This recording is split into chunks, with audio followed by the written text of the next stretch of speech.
Okay, my name is Les Sheridan, originally from Southern California. I was born in San Diego, and then 13 or 14 moved up to Los Angeles.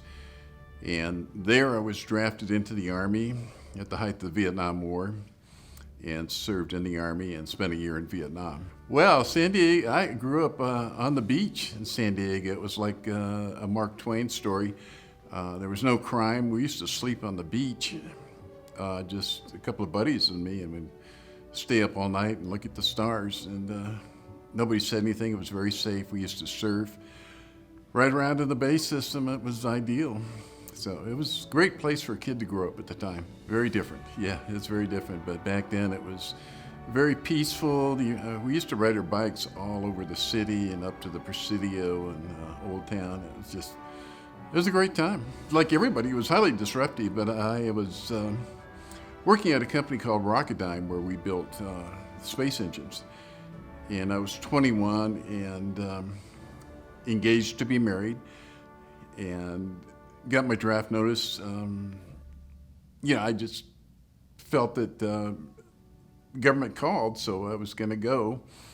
I knew a lot of people were heading north to Canada to avoid the draft, but I went and had to quit my job. I knew my job was going to be there when I came back, but you leave your fiance behind, your job, and so forth. So it's a change, a dramatic change. Well, the first thing I noticed when we landed in Vietnam, we were flown over on a commercial plane. And as we deplaned, noticed the pilot got out and looked under the belly of the plane. And it took me about 5 seconds to realize he was looking for bullet holes. And that made me realize that, yeah, we're in a war zone.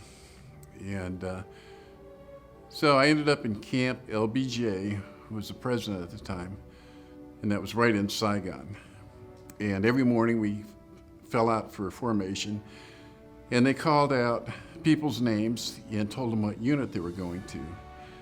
And after the fourth day there, they called me and told me I was going to the 69th Infantry. And I had never heard of it before. And so when I met with the assignment officer, I said, how many people are in this unit? Because I'm used to big brigades, thousands of people.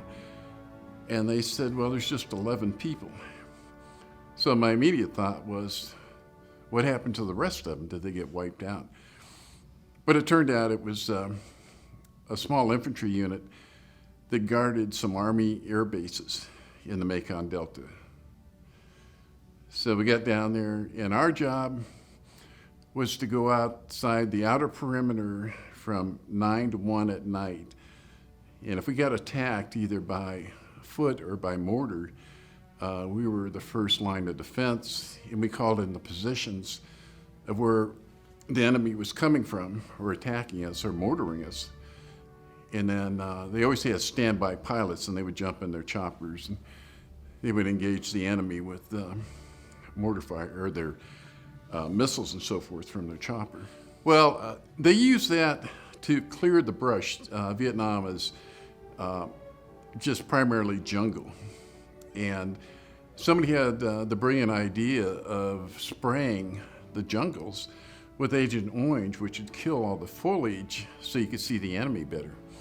But what they didn't realize until years later was it was a carcinogenic, and it caused prostate cancer and heart disease and other complications that wouldn't show up until many years later.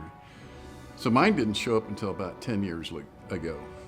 And went through a lot of testing at the VA, and they confirmed that my heart disease was the result of being exposed to Agent Orange in Vietnam.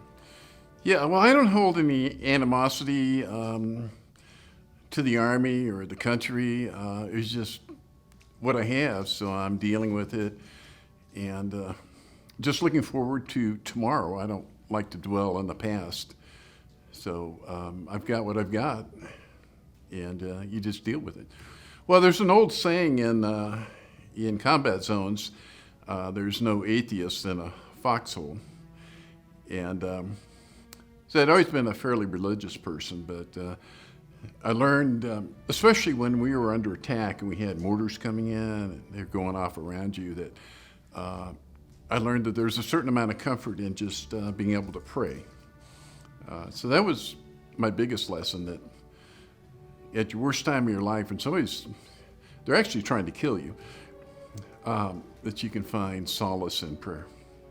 Well, first of all, make sure that you pick a career choice in the military that you're comfortable with. I didn't have a choice, really. Well, I did, but they just put me in the infantry. But I'd say just pick a career choice you think you want to make a living at when you get out. And just know that in the military, they're going to move you around. I mean, you're just not going to be stationed in one place. My advice, or what I'd want on my tombstone, is just lead a life with, make sure you have good character, and you can leave something behind, a legacy or something. What's your legacy? Well, about 10 years ago, my first wife died, and I always felt a call to the ministry. So I went back to school to study for my master's, and so right now I'm a pastor at a couple of small churches here in Peachtree Corners. So, yeah, you could say that's my legacy. Usually situations like that, kind of shake you to the core and make you look really inside of you. It's easy to live a life where, you have a car and a job and things are easy, but you really get to know who you are when you're put under a lot of stress, especially when somebody's trying to kill you. So.